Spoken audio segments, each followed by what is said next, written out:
is how it will be, all clad in UPVC trellis work. This is on the outside. This is just the cladding on the outside, which serves as a sunshade in that part of the world. What we're doing here is putting 2 layers of this UPVC trellis and then painting the back of it and then blending the colors so you get an orange where you put yellow and red together. A little bit like this here. And it reacts incredibly well to the desert light.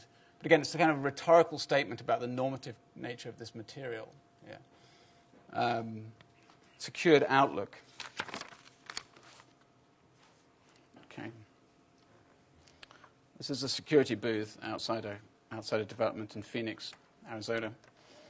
The black glass serves as a dual function, protecting the booth's occupant from the harsh desert sunlight, while providing a one-way screen through which to observe people entering the development.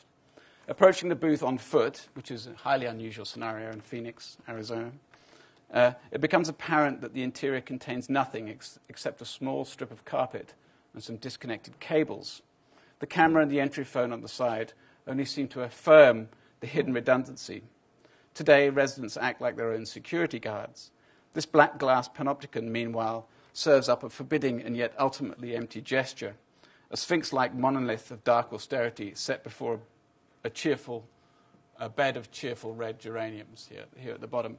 And I was looking at this photograph afterwards, and this issue of the black glass was interesting because it's kind of voyeuristic, of course.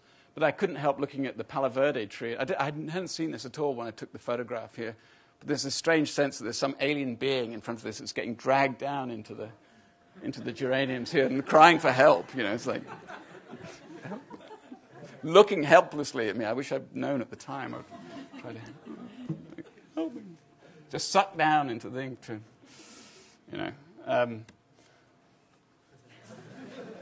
just move on, I guess. The most abused term I found in suburbia is loft living, right? That term, loft living, what began in the 1970s with kind of Dutch hippies freezing in industrial buildings in Amsterdam has ended up in Las Vegas, right?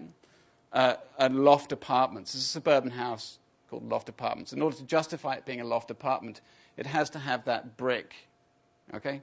This is photographic. This is photographed onto vinyl. But that rhetorical sense that the over-affirmation, in a way, of the iconography ends up in a place like this where the brick is indiscriminate. And if you think that that is a one-off, it carries on. This is actually outside Houston. But again, think about that helpless face here. I hadn't seen this afterwards, but again, it's like these poor lost souls getting sucked into